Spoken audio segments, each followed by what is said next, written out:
Hi there. In this lecture we see Tigran Petrosian against Boris Spassky in round 20 of their World Championship match.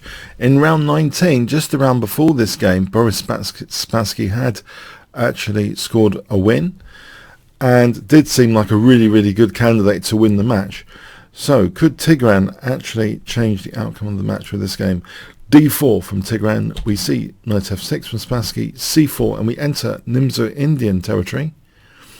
So knight c3, Tigran permits the Nimzo Indian, so bishop b4, named after Aaron Nimzovich, one of his early heroes in chess and big influence on Tigran Petrosian's play.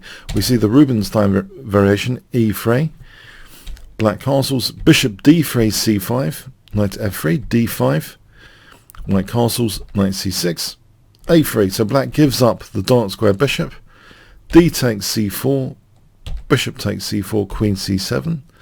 This has been seen in many games. Bishop d3, we have e5, queen c2. This prevents the disaster e4 from happening, forking two pieces. So queen c2. We have bishop g4. This is quite ambitious. Quite often rook e8 is played here, renewing the threat of e4. And as an example, say d takes e5, knight takes e5, knight takes e5, queen takes e5. White does have the bishop pair.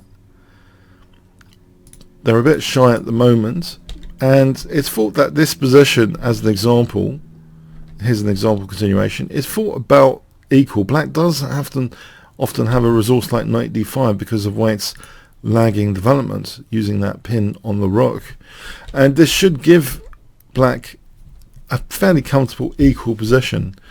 So okay, bishop g4 though was played, and the bishop seems less well placed on g4 than in that variation we've just seen. So we have a similar thing happening here with f3, and the bishop goes back to d7. Okay, so a4, rook fe8, e4, and now this is quite a committal move, c4. It's setting a little trick, a trap, this move. If White dares to play bishop takes c4, then there's queen c5 check, winning the bishop. So the bishop goes back, but it has conceded the d4 square. You can imagine this bishop later using d4. It will be a very powerful position for the bishop, and it's a bishop without a counterpart. So it does seem like a potentially interesting position for White. Bishop e6 is played.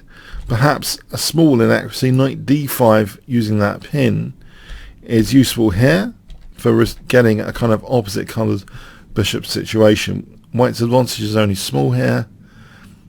We have bishop e6 though, and so that moment is past. We have bishop e3, and the bishop is set for a comfortable location on d4 potentially. Queen c7, rook a b1, knight d7, rook b5. So this, as well as preventing knight c5, White can build up to provoke a pawn move. The pawn move is played now. If a6, then rook b4. This situation is fairly comfortable for White. So okay, b6 is played here, rook fb1, queen c6, and now bishop d4. So this is quite a comfortable position, it seems, for White with that bishop on d4. We have f6, queen a2, king h8, bishop drops back to f1, quite cozy, h6, h3, rook a b8, and now a5, trying to dissolve this structural weakness. Rook b7. If b takes a5, it's quite pleasant for White after queen takes a5. This looks an extremely pleasant position, which black should avoid. That pawn is being tortured here on a7. So rook b7, we have a takes b6, a takes b6, queen f2, probing from this end, that b6 pawn, rook a8. And it is tricky not to go into a counter like a pin, if taking, there's a nasty pin on b5. We have carefulness with queen b2, rook ba7, and now here bishop takes b6, but even here there's a little bit of a backfire Perhaps white shouldn't have even taken that pawn, just be content with torturing it. With queen e2, for example.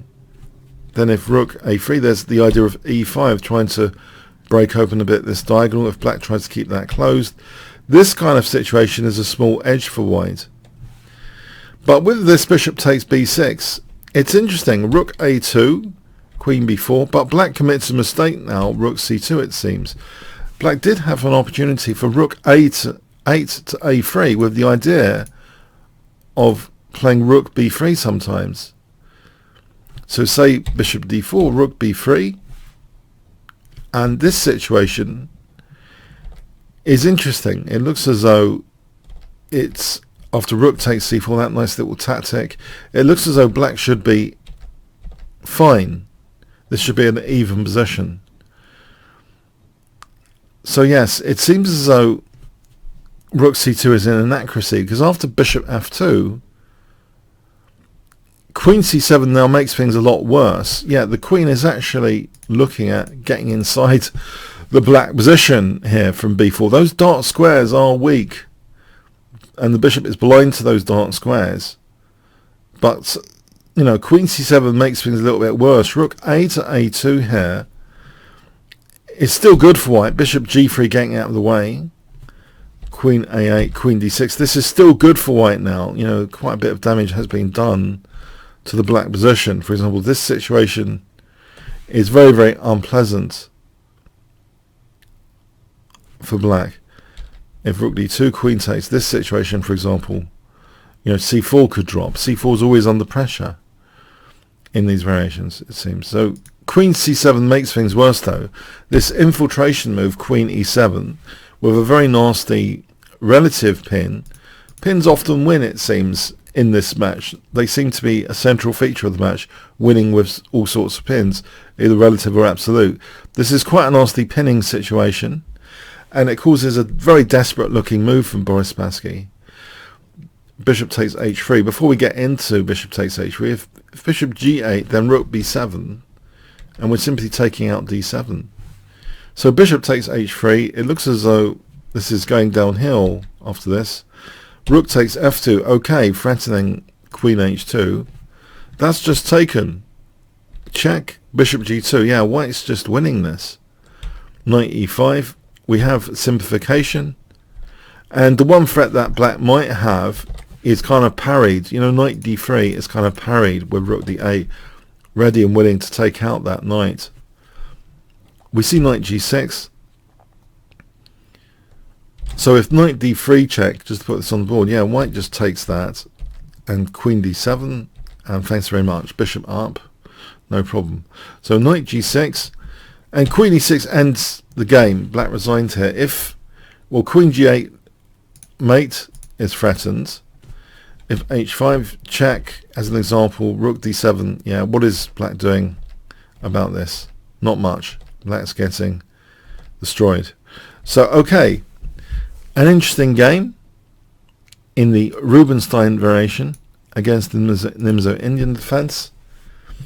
Some slip-ups maybe from Spassky, which let that invasive queen e7 move in. Once that happened, yeah, that was the end. Queen e7 marked the end of the game in effect. So, takeaway points. Be careful when giving up key squares when the opponent has a bishop without a counterpart, especially the d4 square.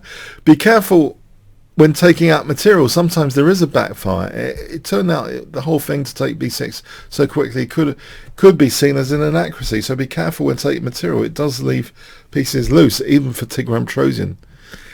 Yeah.